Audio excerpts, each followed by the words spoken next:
Okay, Shalom. Okay, I'd like to give all praise, honor, and glory to Yahweh, Bashem, Yahweh Shai. Barakatha Yahweh, Barakatha Yahweh Shai, Barakatha Yahweh, Bashem, Yahweh Shai, Barakatha Kakadash. Okay, double honors to our apostles of Great Millstone, elders of GMS. Okay, and salutation and peace and blessings. Peace and blessings to the hopeful elect of the children of Israel. You Israelite foreigners. Okay, you faith-based Israelites. Right? And you fellow laborers who's out in the highways and the byways in truth and sincerity. And last but not least, Yahweh is humbling yourself as well to learn this word and to escape the pollutions of this world through the spirit of Yahweh Bashem Yahweh Shai. Okay, before I let this be video play, let me read the scriptures. This is Proverbs 3 and 5. Trust in the Lord with all thine heart, and knowing that there's a dietary law, we're trusting that you eat unclean things and throw away the unclean things. So we're trusting in Yahweh Bashem Yahweh Shai. All right. So trust in the Lord with all thine heart, meaning that all as well, um, by not following and trusting in the Lord is ultimately going to lead to death. All right. So again, trust in the Lord with all thine heart, and lean not unto thine own understanding. All right. And we know many and many a times we explain to people, especially about a lot of these unclean foods, and they always justify it. Oh, we don't eat too much. I don't eat too much of it, or it's okay, That's what they telling themselves in their own goddamn minds, leaning on their own understanding. So, um, again, let me let this video play so you pretty much understand where I'm coming from. But you could pretty much read this. This is for all you chitling lovers out there. Chick is nasty, man. Anybody in their right minds that would want to eat this shit, then on your way to death. This is for all you chitterling lovers out there. Straight from out of the hog about 2 hours ago. So I'm going to clean these and what. He says straight up out the hall just 2 hours ago. I get through with them. Man, these things are real good when they're done. What I'm doing here, cutting this fat off before I cut it off. Okay.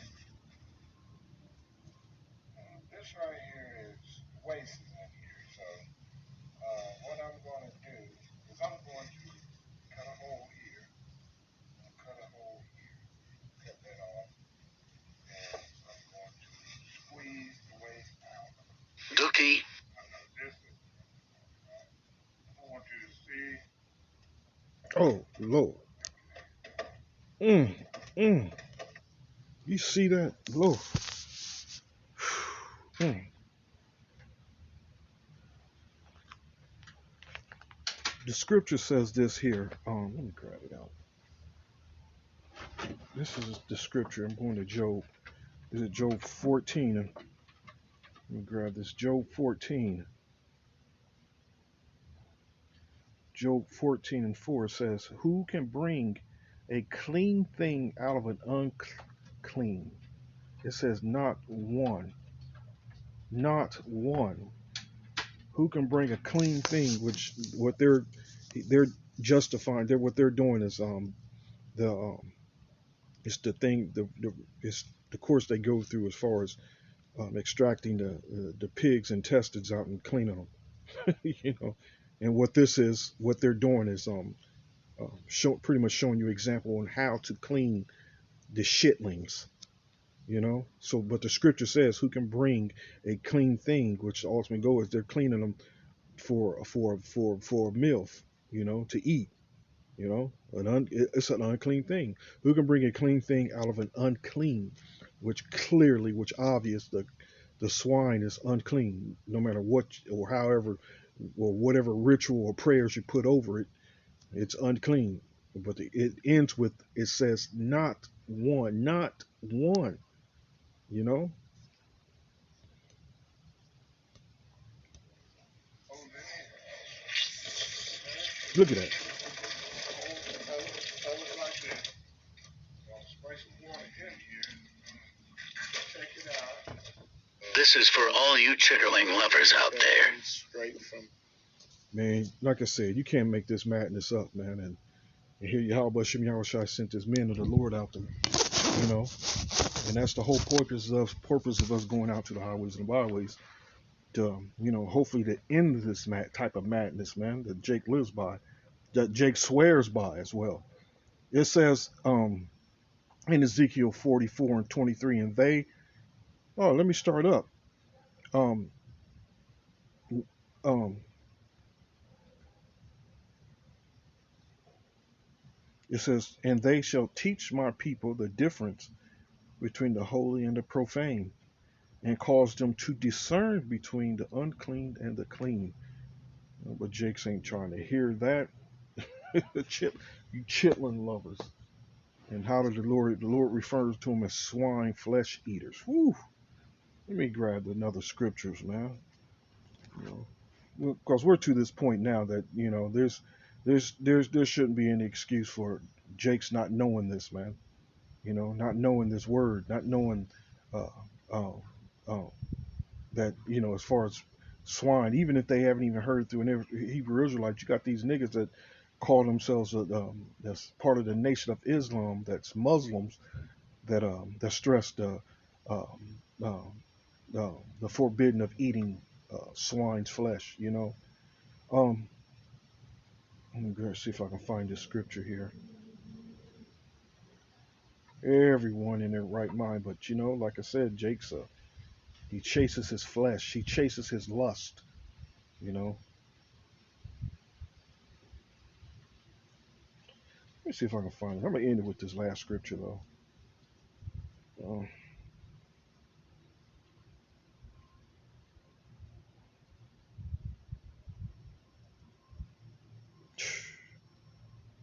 no need to even get the scripture.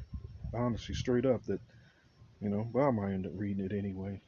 Um, Leviticus 19.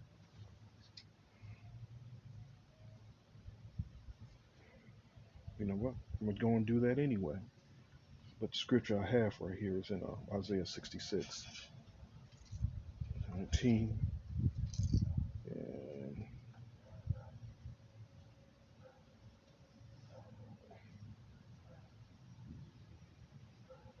oh, what am I thinking about? Um,